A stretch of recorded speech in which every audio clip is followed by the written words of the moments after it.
Financial handbook के हिसाब से हम लोग चलेंगे या हमारे बोर्ड ने जो पास किया है उसमें चलेंगे? आपने फाइनेंशियल हैंडबुक को अंगीकृत तो किया ही है ना? अंगीकृत किया? फाइनेंशियल हैंडबुक लागू है कि नहीं आपने?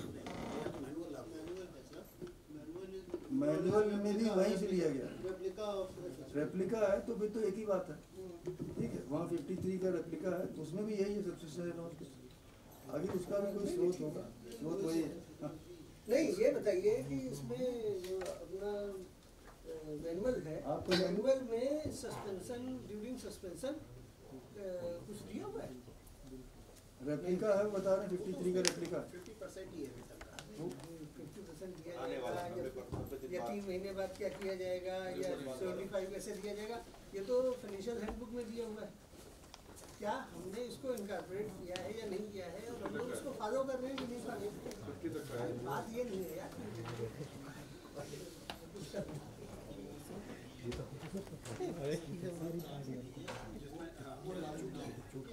ये जो भी लाए हैं उसका स्रोत तो कोई ना कोई होगा, और स्रोत फाइनेंशियल हैंडबुक ही होगी, ऐसा भरोसा नहीं, मतलब इसमें इनकॉर्पोरेट किया गया कि नहीं किया गया, ये भी एक प्रश्न है। वो फिर आप जीएम साहब उसको देख लीजिए, इसको नोट कर लीजिए और ये देख लीजिएगा कि जैसे आप तो बता रहे हैं लोग, वैसे तो सारा जो भी सस्पेंशन का और उसमें जो रिलीफ होगी वो सब यहीं से दी जानी है, वहाँ जो उनसे तो कुछ दिया नहीं करना है। इसे यहाँ ये पता होना चाहिए कि ये जीएम साहब आप देख लीजिएगा कि स्रोत वही है कि नहीं है ना। चलिए आगे चलते हैं।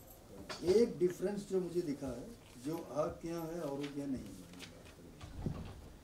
द ऑर्डर ऑफ डिसमिसल, ये आपके यहाँ डिफरेंट है, आपके मैनुअल में अलग है और 99 की नियमावली में अलग है, और ने भी जो अपने विनियम बनाए, एक जगह मुझे आपका सेम मिला नोएडा, जो नोएडा में अनुशासनिक कार्रवाई हुई थी आपके यहाँ, वो सेम मिला मुझे, बाकी जगह अलग अलग मिला। और जगह ये देखा गया कि अगर डिसमिसल होता, जो सबसे बड़ा मेजर पनिशमेंट है, दो तरह के है ना, टर्मिनेशन दो टाइप का, removal from service and dismissal from service. Removal में कार्मिक फ्यूचर गवर्नमेंट एम्प्लॉयमेंट के लिए एलिजिबल रहता है, लेकिन डिसमिसल में नहीं रहता। तो उसमें ये बाकी जगह पे ये है कि डिसमिसल, जिस दिनांक को डिसमिसल का आदेश जारी होता है तो वो तत्काल से प्रभावी, अर्थात आदेश निर्गमन की तिथि से प्रभावी होता है, लेकिन आपके यहाँ ऐसा नहीं है। आपके यहाँ थोड़ा सा ये भी नोट कर लीजिए कि क्या उसको सस्पेंशन की डेट से माना जाएगा डिसमिसल? नहीं, ये तो मैंने आपके मैनुअल से लिया। ठीक है, तो हो सकता है कि प्रिंटिंग में कहीं कोई प्रॉब्लम। हाँ, ये देख लीजिएगा, ठीक है। यही चीज़ मुझे नोएडा में भी मिली, जब मैं नोएडा पढ़ाने गया, सेम चीज़ वहाँ भी थी। इसमें ये कहा गया द ऑर्डर ऑफ डिसमिसल और removal takes effect from the date of suspension was imposed, अर्थात आज अगर सस्पेंड हो गया, 2 साल तक जांच चली और 2 साल के बाद उसको डिसमिसल या पदच्युति का दंड मिला, तो वो जिस डेट में सस्पेंड हुआ था उस डेट से डिसमिसल माना जाएगा। जी सर, ये लागू तो इसमें तो दिया हुआ है, हमने तो हमारे मैनुअल से ही लिया है ना, जी मैनुअल से लिया। लेकिन यहाँ जितने टर्मिनेशन हुए हैं या डिसमिसल हुए हैं वो उस डेट से नहीं हुए होंगे जिससे सस्पेंशन हुआ। बताओ सर, करंट डेट से ही हो रहा है, जिस डेट को ऑर्डर हो रहा है। लिखा यहाँ कुछ और है, कर तो फिर आज ये सस्पेंशन भी था या नहीं?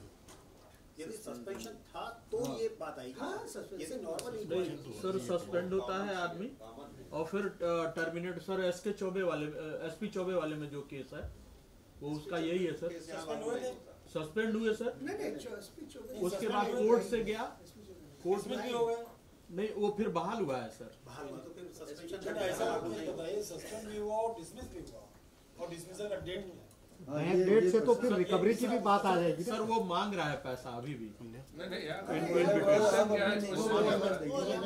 तुमने जितने लोगों को रिमूवल या टर्मिनेशन या डिसमिसल का जो भी प्रस्ताव बनाया है या ऑर्डर किया है, वो सर ऐसा एक ही केस मेरे दिमाग में ये आ रहा है, एसपी चौबे वाला। बाकी सर बीके रवि वाले में तो जिस दिन हुआ उसी दिन से। टर्मिनेट हुए, कितने डिसमिस हुए, बीके रवि वाला तो जिस दिन साहब वो